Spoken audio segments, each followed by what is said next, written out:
What's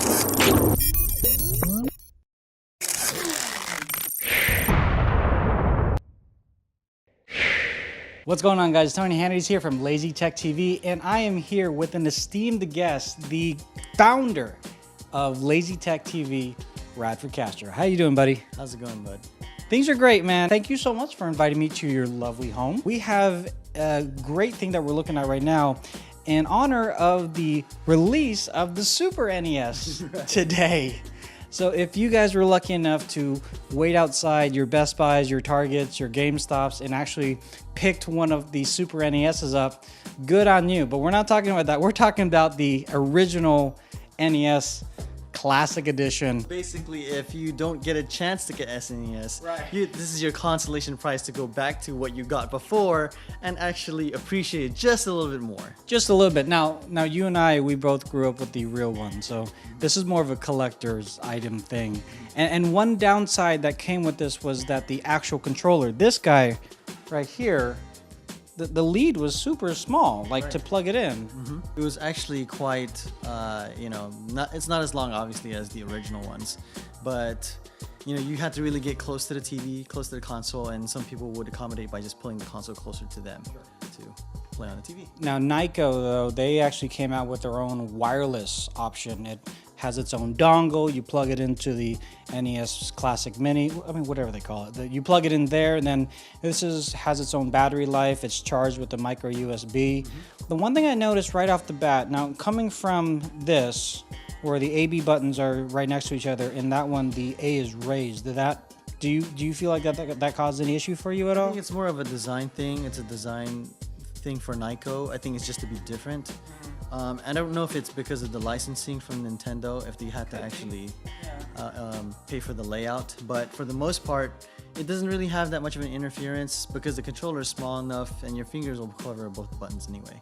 Now, when it comes to the actual depression of the buttons between the one that comes with the NES and Nyko's, is it the same, better, It's different? indistinguishable during gameplay. So for the most part, when you're playing with it, the pressure is about the same. It's probably not, it doesn't have the indentations like the buttons have on the originals, but it doesn't impact the gameplay that much. That's actually a really good point. This is inverted on the buttons here, whereas that is more of This a... is more convex, that one's concave, or the other way around. Those words, whichever one that it is. And that part we're not really so lazy about. We actually did some research on it, but...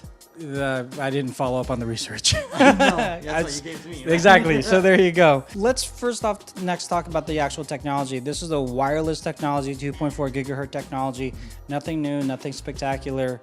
How was the latency? Was it a lot? Was it a little bit? Was it negligible? Was it something that was easily dealt with? Did it depend on the game that you were playing? Okay, so I'll address mostly the last question that you're talking about, which was the game. So if you guys are familiar with playing with the NES Classic, it's emulated technology.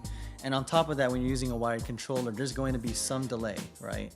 A lot of the games that are going to be impacted the most are shoot 'em ups or more Twitch games like Ninja Gaiden. So in the case of Nyko, you're transmitting the signal into the NES Classic, and then that control would then be reflected on the screen, and you're hoping that the reaction time is fast enough. In the case of Nyko, it's just the split second, you can notice the difference between this and a wired controller.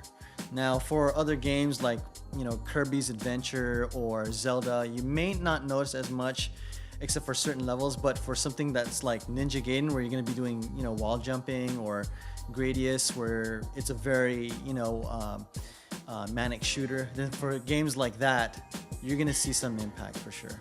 Okay. So is this something that you would recommend to our viewers and subscribers and people that come to our website? So I would say it depends on the gamer. If you're the type of person that's lazy like us, then it may not matter because of the fact that you're just going to lay back and fire up the game that you want to play. But the irony of it is, despite that you have a wireless controller, you still have to go up to the console to pause it or hit the reset button so you can put a save state on it. Right. So that's one of the things that I wish Nyko would address, is to have some reset button here that you can control on the console.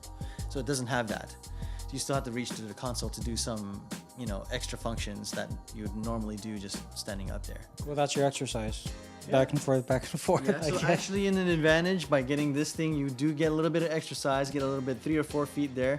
Maybe you tie your Fitbit to go along with. Put your Pokemon Go Plus on there. That's right. You get a little bit of kilometers on your egg and hatch. Boom, you got your Clefairy or whatever. Right. Awesome, man. Well, if you guys have any more questions or comments, definitely leave it in the comment section below. Links, as always, for purchasing options and other options as to finding what else Nyko is up to is going to be in the description below.